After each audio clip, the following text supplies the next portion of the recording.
What's up, good people? I am just about finished installing some carpet on my stairs, and I had to buy 12 by 4 inch or 12 by 4 feet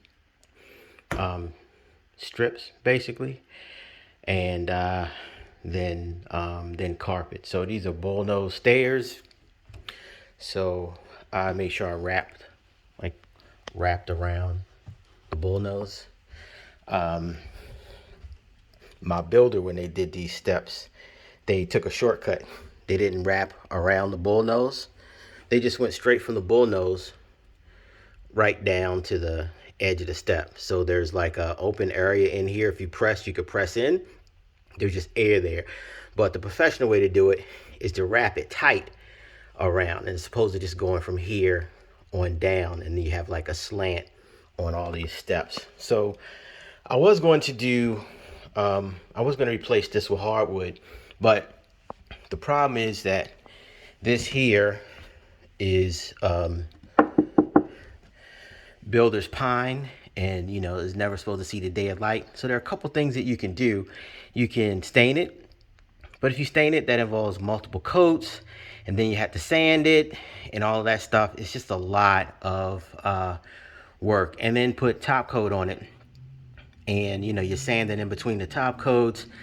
That was just a little bit too much for me to sign up for.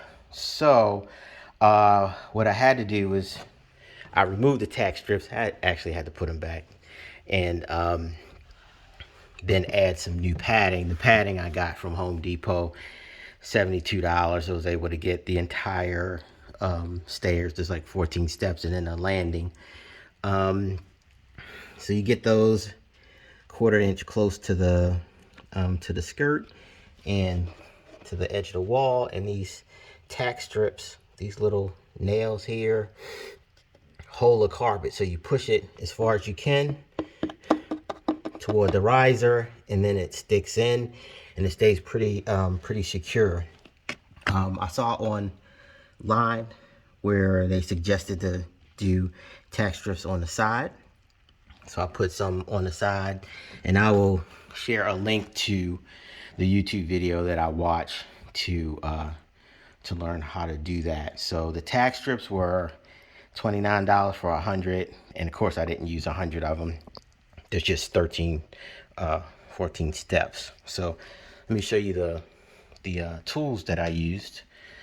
I rented this from Home Depot.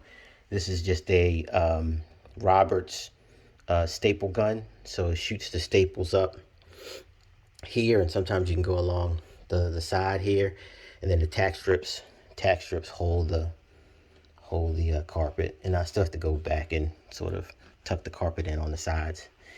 Carpet tool, that's what you use to tuck the carpet in on the sides. The width was a little under 34 inches, so I cut this 34 inches, and pretty snug fit. So this is a I forgot what you call it. You stick it in the carpet and then press your knee against it, put pressure on it, and it stretches the carpet. So when you get done, you have like a, check this out. Look how tight that is. That's what I'm talking about. Yes, sir. Okay, so yeah, it's the first time I'm doing this. Compliments of you, excuse me, compliments of YouTube. Also have a carpet scissors where I had to cut the carpet. Also use a carpet cutter as well. So anyway, I'll show you the final results in another video. But there are a couple of challenges. Once again, I really wanted to do hardwood, but this pine is not good for stain. Some people have done it, but it's soft by tradition, and if it's underneath carpet, more than likely it's probably the cheapest version of pine that you can get, because it's never intended to be seen, just to hold the steps up. So there are all kind of imperfections and things. So if I would have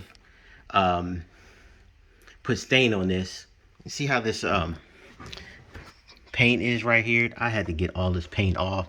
So a lot of sanding. I saw a lot of dust in my future. Wood wood glue to cover up all the holes and everything.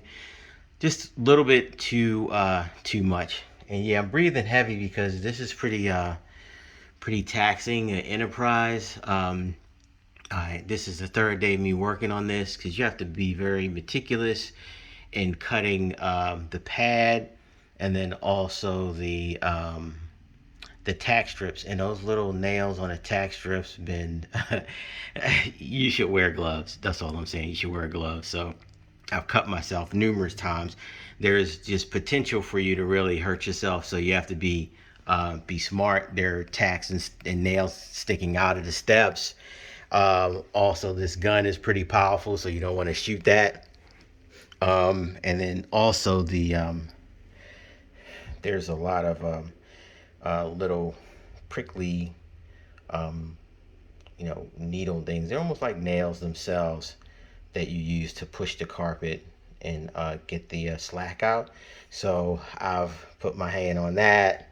Just all kind of stuff. You just got to be careful. Anyway, stay tuned for part two. Also had to do some work on the sides here. These are all old. This house is 5 years old, so I had to basically dig out all of the caulk here, and I'm gonna recaulk it. But I painted a couple coats. So anyway, I'm always off to another adventure. So this is another achievement unlocked. And let me go back down here to show you one last thing. Just did not turn out too bad. Now I'm gonna take the baluster stair handrails and paint these. I'm not gonna stain them. I'm gonna paint them dark chocolate. It's gonna match very closely match the floor. We got that dark chocolate floor, baby. Yeah, and then this is gym flooring I'm about to install in the gym / theater room. So anyway, got a whole lot of upgrades coming. I'm gonna take you guys along on the road if you are willing to drive, willing to take a back seat and check everything out. Anyway, thanks for watching.